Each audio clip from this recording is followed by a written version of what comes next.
Hello guys, welcome back to our channel. Already first chapter rise of nationalism in Europe చూసాం కదండి. ఇప్పుడు second chapter nationalism in India చూద్దాము. అయితే ఈ modern nationalism యూరోప్లో ఎలా బిగిన్ అయింది, నేషన్ స్టేట్స్ ఫార్మేషన్ ఎలా జరిగింది, ఇదంతా కూడా చూసాం కదండి. అంటే వాళ్ళ ఐడెంటిటీ, వాళ్ళ సెన్స్ ఆఫ్ బిలాంగింగ్నెస్ ఎలా ఎగ్జిబిట్ చేశారు, కొత్త కొత్త సింబల్స్ చేయడం, పాటలు చేసుకోవడం, మొత్తం అందరినీ ఆ పాటల ద్వారా వాట్ యు సే అందరికీ కూడా అర్థమయ్యేలా చేయడం, మనం అందరం కలిసి పోరాడాలి అని, ఇట్లా డిఫరెంట్గా వాళ్ళు పోరాటాలు అవన్నీ కూడా మనం చూసాం కదా. అయితే ఇదే విధానం అనేది చాలా కంట్రీస్లో ఈ నేషనల్ ఐడెంటిటీ అనేది లాంగ్ ప్రాసెస్ నుంచి జరుగుతూనే ఉంది. అయితే ఈ వాట్ ఎవర్ ఈ నేషనలిజం ఇదంతా కూడా ఇండియాలో ఎలా ఎమర్జ్ అయ్యింది అనేది మనం చూసినట్టయితే మెనీ అదర్ ప్లేసెస్ లాగే ఇండియాలో కూడా అసలు ఫస్ట్ ఈ నేషనలిజం అనేది బిగిన్ అయింది యాంటీ కొలోనియల్ మూమెంట్ వల్ల అండి. అంటే కొలోనియలిజం, ఈ వాట్ ఎవర్ ఈ బ్రిటిష్ బ్రిటిష్ వాళ్ళ పరిపాలనని వ్యతిరేకిస్తూ అప్పుడు మనమే ఇండిపెండెంట్గా ఒక నేషన్ ఉండాలి అని బిగిన్ అయింది అనమాట. అయితే ఆ టైంలో ఆ స్ట్రగుల్లో, ఈ కొలోనియలిజం టైంలో ఆ బ్రిటిష్ వాళ్ళతో పోరాడేటప్పుడు మన మధ్య యూనిటీ ఇలా ఉంది అని చెప్పి యూనిటీ అనేది ఐడెంటిఫై చేసుకోవడం జరిగింది. అప్రెషన్, ఆ బాధలు, వాళ్ళు పెట్టే బాధలు, వాళ్ళ కింద అణగదొక్కేసి ఉండడం, ఇవన్నీ కూడా ఒక్కొక్క గ్రూప్ని ఒక్కొక్క రకంగా ఇబ్బంది పెట్టింది అని చెప్పొచ్చు.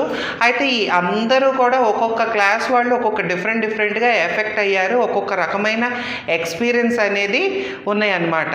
అయితే మహాత్మా గాంధీ కింద కాంగ్రెస్ ఫామ్ అయ్యి, కాంగ్రెస్లో జనాలందరూ, లీడర్స్ అందరూ కూడా కలిసి ఒకటే మూమెంట్, వితిన్ వన్ మూమెంట్ ఈ అందరం కూడా, అందరి పోరాటం కూడా ఒకటే తాటిపై వెళ్ళాలి, ఒకటే మూమెంట్గా మనం ముందుకు వెళ్ళాలి అని చెప్పి, గొడవలు లేకుండా మనం యూనిటీ అనేదిగా ఉండాలి అని చెప్పి, మూమెంట్ ఒకటే చేయాలి మనం అని చెప్పి తీసుకొచ్చారు మహాత్మా గాంధీ. బట్ అది అంత ఈజీగా అయితే జరగలేదండి, కాన్ఫ్లిక్ట్స్ అయితే అయ్యాయి. మన ప్రీవియస్ టెక్స్ట్ బుక్లో మనం nationalism first decade of the 20th సెంచరీలో ఎలా జరిగింది అదంతా కూడా ప్రీవియస్లీ చూసాము. మీ 9th క్లాస్ బుక్లో ఉంది.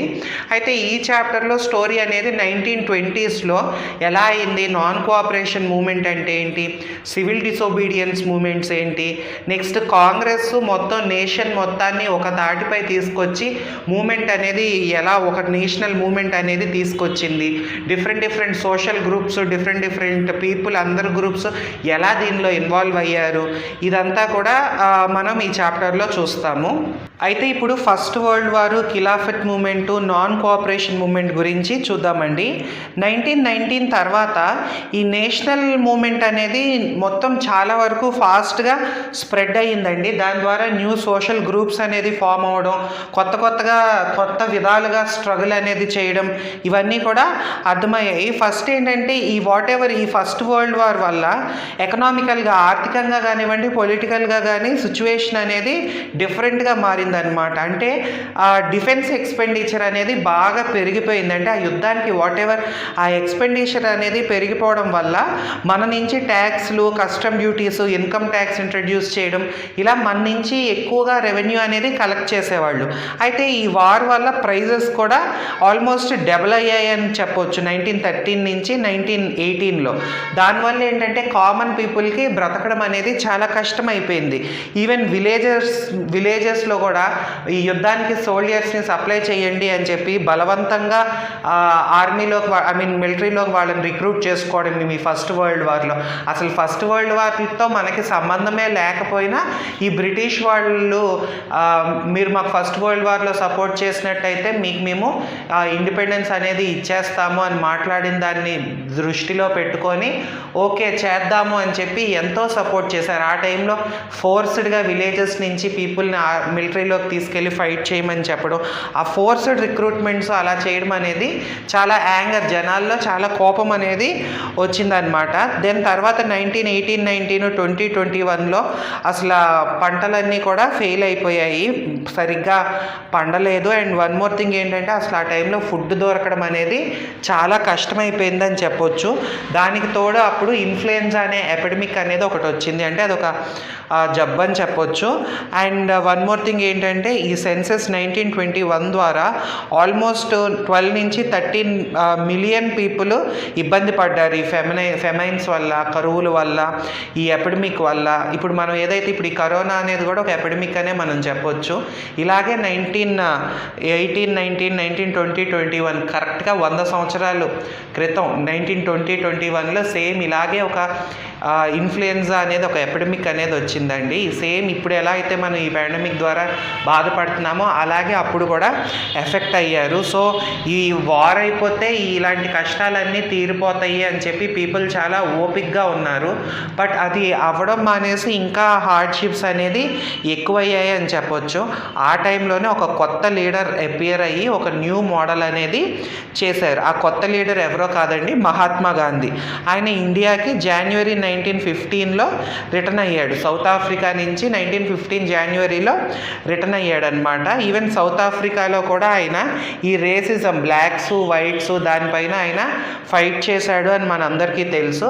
ఆ ఫైటింగ్ కూడా ఆయన ఒక న్యూ మోడల్ అండి. అంటే ఈ మాస్ ఎజిటేషన్, ఈ స్ట్రైక్స్, వాట్ ఎవర్, ఆ గొడవలు ఇదంతా ఉండకూడదు అని చెప్పి ఆయన సత్యాగ్రహ అనేదాన్ని చేశాడండి. సైలెంట్గా ఈ యుద్ధాలు వైలెంట్గా ఏమీ లేకుండా చేయడం అనమాట. ఈ సత్యాగ్రహ అనేది ఏంటి అంటే నిజం యొక్క పవర్ అనేది తెలియచేయాలి. ఆ పవర్ కోసం వెతుక్కోవాల్సిన పని లేదు అని. నెక్స్ట్ ఇది ఏం సజెస్ట్ చేస్తుందంటే మనం కరెక్ట్గా ఉంటే మనం స్ట్రగుల్ అనేది ఇంజస్టిస్గా, అన్యాయంగా మనం స్ట్రగుల్ చేయాల్సిన పని లేదు. ఫిజికల్ ఫోర్స్ అనేది అంటే కొట్టడాలు లేకపోతే ఆ దాడులు ఇట్లాంటివన్నీ చెయ్యక్కర్లేదు. మనం నిజాయితీగా మనం వాట్ ఎవర్ వాళ్ళకి మనం తెలియజేయాలి, మీ వల్ల మేము ఇబ్బంది పడుతున్నామని వాళ్ళకి తెలిసేలాగా శాంతియుతంగా ఉండాలి అని చెప్పి ఈ సత్యాగ్రహి ఇదంతా కూడా ఆయన చేశాడనమాట.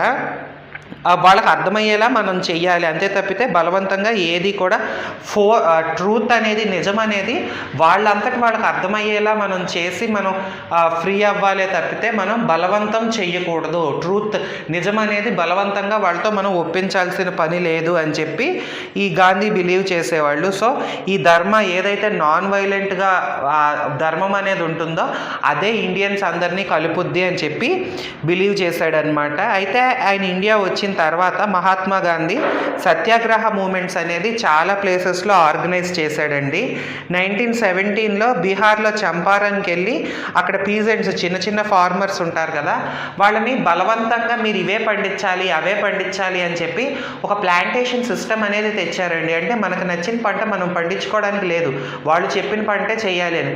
దానికి రివర్స్గా అక్కడికి వెళ్ళి అక్కడ సత్యాగ్రహ మూమెంట్ అనేది చేశారు. తర్వాత 1917లో సత్యాగ్రహ మూమెంట్ గుజరాత్లో ఖేడా డిస్ట్రిక్ట్లో చేశారు.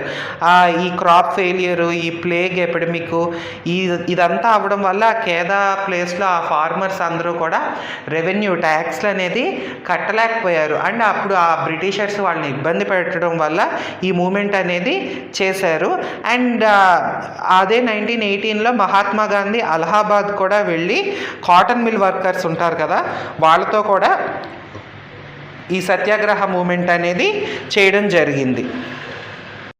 అయితే గాంధీజీ ఇలా సత్యాగ్రహ మూమెంట్స్ అనేది అక్కడక్కడ చేయడం అంతా సక్సెస్ అవ్వడం వల్ల గాంధీ ఏమనుకున్నాడంటే 1919లో నేషన్ వైడ్ మొత్తం దేశవ్యాప్తంగా సత్యాగ్రహ అనేది చేయాలి. దేనికి అపోజిషన్లో అంటే రౌలట్ యాక్ట్, అప్పుడే 1919లో రౌలట్ యాక్ట్ అనేది ప్రపోజ్ చేశారండి.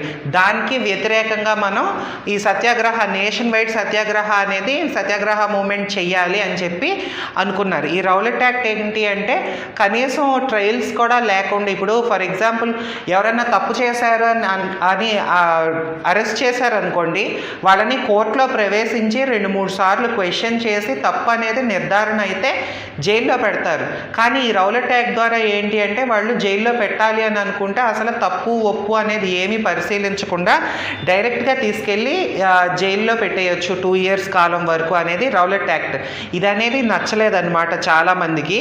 ఇది చాలా హర్రీడ్గా ఈ లెజిస్లేటివ్ కౌన్సిల్ వాళ్ళు పాస్ చేస్తారు. ఎందుకంటే అప్పుడు మన నేషన్లో ఈ పొలిటికల్ పార్టీస్ అనేది బిగిన్ అవ్వడం, ఈ కాంగ్రెస్ ఇలా పొలిటికల్ పార్టీస్ అనేది బిగిన్ అవ్వడం, అండ్ వాళ్ళు మొత్తం జనాలందరినీ వాళ్ళ వైపు తిప్పుకొని ఈ బ్రిటిష్ వాళ్ళపైకి ఎగెయిన్స్ట్గా గొడవలకి తయారు చేయడం, ఇదంతా కూడా ఆపాలి, ఇలా భయపెడితే వాళ్ళు ఆగుతారు అని చెప్పి బ్రిటిష్ కౌన్సిల్ వాళ్ళు ఈ వాటెవర్ ఈ రౌలెట్ యాక్ట్ అనేది తీసుకొచ్చారనమాట. ఇది 6th ఏప్రిల్ నుంచి మహాత్మా గాంధీ అనేది ఈ వాటెవర్ ఇదంతా కూడా మనం ఆపాలి, కాబట్టి ఇది మనం శాంతియుతంగా చేయాలి అని చెప్పి అనుకున్నారనమాట. దీనికోసమని ఎన్నో ర్యాలీస్, చాలా సిటీస్లో ర్యాలీస్ చేశారు.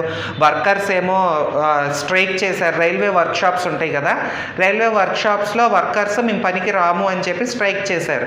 రైల్వేస్ ఆపితే ఏమవుద్దండి, కమ్యూనికేషన్ అనేది ఆగిపోద్ది. ఎన్నో షాపులు అనేది ఆపేశారు. ఇదంతా కూడా బాగా అంటే కమ్యూనికేషన్, రైల్వేస్, టెలిగ్రాఫ్ ఇదంతా కూడా ఆగిపోతాయి అని చెప్పి బ్రిటిష్ అడ్మినిస్ట్రేషన్ ఏమనుకున్నారంటే ఈ నేషనలిస్ట్ని ఎలా అన్నా మనం క్లాంప్ డౌన్ చేయాలి అని చెప్పి అనుకున్నారు. లోకల్ లీడర్స్ని పిలిపించారు అమృత్సర్ నుంచి, ఇట్లా డిఫరెంట్ ప్లేసెస్ నుంచి. అండ్ మహాత్మా గాంధీని అసలు ఢిల్లీలోకే ఎంటర్ కానీలేదు. 10th ఏప్రిల్న పోలీస్ వాళ్ళు అమృత్సర్లో ఒక పీస్ఫుల్ ప్రొసెషన్ చేస్తున్న వాళ్ళపైన వైడ్ స్ప్రెడ్ అటాక్స్ అనేది చేసేలాగా ఇది చేశారనమాట. బ్యాంకుల పైన, పోస్ట్ ఆఫీస్ పైన, రైల్వే స్టేషన్స్ పైన, అన్నిటిపైన ఈ మార్షల్ లా అనేది ఇంపోజ్ చేశాడు. మార్షల్ లా అంటే అంతా కూడా మిలిటరీ కంట్రోల్లోకి వెళ్ళిపోవడం. ఇలాగా గొడవలుగా ఉంది ఇదంతా కూడా, కాబట్టి మిలిటరీ కంట్రోల్లోకి వెళ్ళిపోవడం. మిలిటరీ కంట్రోల్లోకి వెళ్ళిన తర్వాత వాళ్ళ ఇష్టం, వాళ్ళు శాంతి పీస్ తీసుకురావడం కోసం వాళ్ళు కొడతారు, వాళ్ళు ఏదన్నా చేస్తారు. సో బ్రిటిష్ వాళ్ళు ఆ మార్షల్ లా అనేది తీసుకొచ్చారు. ఆ జనరల్ డయర్ కంట్రోల్లోకి మొత్తం వెళ్ళిపోయింది అనమాట. అయితే 13th ఏప్రిల్లో జాలియన్ వాలా బాగ్ ఇన్సిడెంట్ కూడా ఒక ఫేమస్ ఇన్సిడెంట్ అండి, మనం అది గుర్తుపెట్టుకోవాలి. ఒక లార్జ్ క్రౌడ్ అనేది ఈ జాలియన్ వాలాలో, అందరూ జాలియన్ వాలా బాగ్లో గ్యాదర్ అయ్యారు. కొంతమంది ఏమో ఈ గవర్నమెంట్ చేసిన దానికి ఆపరేషన్గా వాటెవర్ ఈ రౌలెట్ యాక్ట్కి ఆపరేషన్గా రివర్స్లో కొంతమంది వస్తే, ఇంకొంతమంది ఏమో అది మామూలుగా యాన్యువల్ బైసాఖి అనేది వాళ్ళ పండగ సెలబ్రేషన్కి అనేది వచ్చారు. చాలామంది విలేజర్స్కి ఆ యాక్ట్ అనేది ఒకటి ఉంది, ఈ మార్షల్ లా అనేది పాస్ చేశారు కాబట్టి మనం బయటికి రాకూడదు గ్రూప్స్గా, అది అనేది చాలామందికి తెలియలేదు. వాళ్ళ సెలబ్రేషన్లో వాళ్ళ పార్టీకి వాళ్ళు ఉన్నారు. అదే టైంలో అక్కడికి ఈ జనరల్ డయర్ ఎంటర్ అయ్యి బయటికి వెళ్ళేదానికి దారులన్నీ మూసేసి ఎంతో దారుణంగా ఫైర్ చేసి కొన్ని వందల మంది అక్కడ ఉన్న ప్రజలందరినీ కూడా చంపేశారనమాట. ఆయన క్లియర్గా ఏం చెప్పాడంటే దీనివల్ల మిగతా వాళ్ళందరికీ కూడా భయం రావాలి, ఈ సత్యాగ్రహీస్ ఎవరైతే ఈ మూమెంట్స్ చేస్తున్నారో వీళ్ళందరికీ వణుకు పుట్టాలి ఈ ఇన్సిడెంట్తో అని చెప్పి అలాగా కొన్ని వందల మందిని జాలియన్ వాలా బాగ్ మెస్సాకర్ అసలు భయంకరంగా చంపేశారు అని చెప్పొచ్చు. అయితే ఈ జాలియన్ వాలా బాగ్ అనేది స్ప్రెడ్ అయ్యి మొత్తం కూడా ఇలా ఎలా చేస్తారు అని చెప్పి మిగతా పీపుల్ అందరికీ కూడా కోపం వచ్చి నార్త్ ఇండియాలో చాలా వరకు కూడా జనాలందరూ కూడా స్ట్రీట్స్ పైకి వచ్చి స్ట్రైకులు చేయడం, గొడవలు చేయడం, గవర్నమెంట్ బిల్డింగుల పైన అటాక్ చేయడం, మొత్తం భయంకరంగా దాడులు అనేది మొదలుపెట్టారనమాట. అయితే ఆ టైంలో పోలీస్ వాళ్ళు, మిలిటరీ వాళ్ళు ఇంకా దారుణంగా బిహేవ్ చేసి కొట్టడం, ఈ సత్యాగ్రహీస్ ఎవరైతే శాంతియుతంగా వాళ్ళ మూమెంట్ తెలియజేస్తున్నారో వాళ్ళని గ్రౌండ్ నేలపైన ముక్కులు రబ్ చేయమండం, అండ్ స్ట్రీట్స్ పైన క్రాల్ చేయడం, పాకమండం వీధుల్లో, నెక్స్ట్ సలాం చేయమండము, ఇదంతా కూడా చేయడం అనేది చాలా ఇబ్బంది అనిపించింది మహాత్మా గాంధీకి. అండ్ బాంబులు వేసేసి, ఇప్పుడు ప్రెజెంట్ ఉన్న పాకిస్తాన్లో ఉందండి గుజ్రాన్ వాలా అని చెప్పి, ఆ ప్లేసెస్లో అయితే బాంబులు వేసి ఆ విలేజెస్నే కంప్లీట్గా బాంబులు పెట్టి చంపేయడం, ఇదంతా చేయడం వల్ల మహాత్మా గాంధీ ఈ మూమెంట్ని ప్రస్తుతానికి మనం ఆపేద్దాము అని చెప్పి కాల్ ఆఫ్ చేశారు. అయితే ఈ రౌలట్ సత్యాగ్రహ అనేది వైడ్ స్ప్రెడ్ మూమెంటే, బట్ ఇదనేది సిటీస్, టౌన్స్కి మాత్రమే పరిమితం అయిపోయిందండి. సో మహాత్మా గాంధీ ఏమనుకున్నారంటే ఇంకా బ్రాడ్ బేస్డ్ మూమెంట్ అనేది మనం తీసుకురావాలి అని చెప్పి అనుకున్నారు. బట్ ఇదనేది ఒక నీట్గా ఒక ఆర్గనైజ్డ్ మేనర్లో తీసుకురావాలి, ఇలా తీసుకొచ్చి ఒక యూనిటీ అనేది లేకుండా చేయకూడదు. దానికి మనం ఏం చేయాలంటే హిందూస్ని, ముస్లిమ్స్ని కలపాలి అని. ఎందుకంటే అప్పుడు ఈ ఒటోమన్ ఎంపైర్లో ఆ ఒటోమన్ ఫస్ట్ వరల్డ్ వార్ తర్వాత ఈ ఒటోమన్ టర్కీ అనేది దిగిపోవడం వల్ల ఎన్నో రూమర్స్ అనేది వచ్చాయి.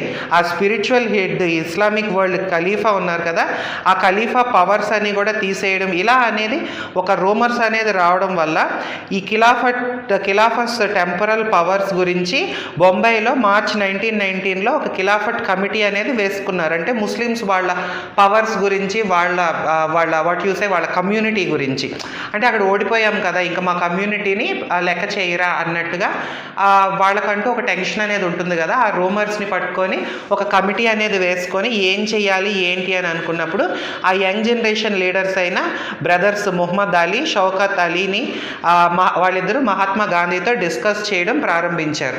అయితే మహాత్మా గాంధీ ఇదే మనకు ఒక సరైన అవకాశము, మనం దీని ద్వారా ఏంటి అంటే ముస్లిమ్స్ని హిందూస్ని కలపొచ్చు, అప్పుడు యూనిటీ అనేది పెరిగి ఒక what you say what ever ఆ స్ట్రగుల్ అనేది ఇంకా స్ట్రాంగ్గా ఉంటుంది. ఇది ఒక ఆపర్చునిటీ, మనం మొత్తం అందరం కూడా ముస్లిమ్స్ అయినా హిందూస్ అయినా ఒకటే అంబ్రిల్లా కిందకు వచ్చి మనం నేషనల్ మూమెంట్ చేయాలి అని చెప్పి దీన్ని గాంధీ ఒక ఆపర్చునిటీగా ఫీల్ అయ్యాడు. అయితే Calcutta session Congress in September 1920 Congress Calcutta సెషన్లో ఈ అదర్ లీడర్స్ అందరినీ కూడా కన్విన్స్ చేశారు, ఈ నాన్ కోఆపరేషన్ మూమెంట్ అనేది చేద్దాము ఇన్ సపోర్ట్ ఆఫ్ ఖిలాఫట్ కోసము యాజ్ వెల్ యాజ్ స్వరాజ్ కోసం. స్వరాజ్ అంటే ఏంటంటే ఫ్రీడమ్ కోసము చేద్దాము అని చెప్పి వాట్ ఎవర్ ఈ కల్కట్టా సెషన్లో డిసైడ్ చేయడం అనేది జరిగింది. సో ఈ కల్కట్టా సెషన్ అయిన తర్వాత అందరినీ కూడా నాన్ కోఆపరేషన్ మూమెంట్కి గాంధీ ఒప్పించాడు అనమాట, ఈ ఖిలాఫట్కి స్వరాజ్ మూమెంట్కి అని చెప్పి. అయితే అసలు ఈ నాన్ కోఆపరేషన్ మూమెంట్ ఎందుకు అనేది మనం చూసినట్టయితే మహాత్మా గాంధీ ఆయన ఫేమస్ బుక్ అయిన హింద్ స్వరాజ్ 1909లో రాశారండి. దాంట్లో ఏంటి అంటే ఈ బ్రిటిష్ వాళ్ళు ఎలా ఇండియాలో ఎస్టాబ్లిష్ అయ్యారు అంటే కేవలం మన ఇండియన్స్ యొక్క కోఆపరేషన్తోనే, అంటే మన వాళ్ళు అపోజ్ చేయకుండా కోఆపరేట్ చేశారు, అందుకే బ్రిటిష్ వాళ్ళు ఇక్కడ ఆ బ్రిటిష్ రూల్ అనేది బిగిన్ అయ్యింది. ఒకవేళ మనం ఆ కోఆపరేట్ చేయకుండా మనం ఉన్నట్టయితే ఆ బ్రిటిష్ రూల్ అనేది ఒక సంవత్సరంలోనే కొలాప్స్ అయిపోతుంది. అంటే మనం కోఆపరేషన్ చేయొద్దు, మనం కోఆపరేట్ చేయకుండా ఉంటే ఆటోమేటిక్గా వాళ్ళే వెళ్ళిపోయి మనకి స్వరాజ్ అంటే ఫ్రీడమ్ అనేది వస్తుంది అని చెప్పి ఆయన మెన్షన్ చేశారు. అయితే అసలు నాన్ కోఆపరేషన్ అనేది మూమెంట్ ఎలా అవ్వుద్ది అనేది మనం చూసినట్టయితే గాంధీజీ ఏమన్నాడంటే ఈ మూమెంట్ అనేది స్టేజెస్గా తీసుకురావాలి, అంతా ఒకేసారిలా కాకుండా. ఫస్ట్ ఏంటంటే గవర్నమెంట్ ఇచ్చిన అవార్డ్స్ రివార్డ్స్ ఇవన్నీ కూడా సరెండర్ చేసేయాలి. అండ్ ఈ సివిల్ సర్వీసెస్, ఆర్మీ, పోలీసు, కోర్టులు, ఈ legislative councils, schools, foreign goods ఏవైతే వాళ్ళవంటూ ఉన్నాయో అవన్నీ కూడా బాయ్కాట్ చేయాలి, అంటే ఆపేయాలి. తర్వాత ఒకవేళ గవర్నమెంట్ కనుక రిప్రెషన్ అంటే దీనికి ఇలా చేస్తున్నందుకు వాళ్ళు వ్యతిరేకంగా ఏదన్నా చేసినట్టయితే కంప్లీట్గా సివిల్ డిసోబీడియన్స్ కాంపెయిన్ అనేది లాంచ్ చేయాలి అని చెప్పి ఆయన స్టేజెస్ వైజ్ చేశారనమాట, ఇలా చేద్దాము అని. అయితే సమ్మర్లో 1920లో సమ్మర్ మొత్తం కూడా మహాత్మా గాంధీ అండ్ ఈ షౌకత్ అలీ, ఆల్రెడీ చెప్పాను కదా ఈ ముస్లిం లీడర్స్తో ఈ ఖిలాఫట్ మూమెంట్ కోసం అని చెప్పి అతను షౌకత్ అలీ మహాత్మా గాంధీ ఇద్దరు కలిసి మొత్తం అన్ని చోట్లకి కూడా తిరిగి అక్కడ పీపుల్తో ఎక్స్ప్లెయిన్ చేసి ఈ మూమెంట్కి సపోర్ట్ కోసం మొత్తం తిరగడం అనేది జరిగింది. అయితే ఈ టైంలో కాంగ్రెస్లోనే చాలామంది ఈ ప్రపోజల్కి కన్సర్న్ అయిపోయి ఉన్నారనమాట. అంటే ఈ కౌన్సిల్ ఎలక్షన్స్ అప్పుడే నవంబర్ 1920లో జరగాలి.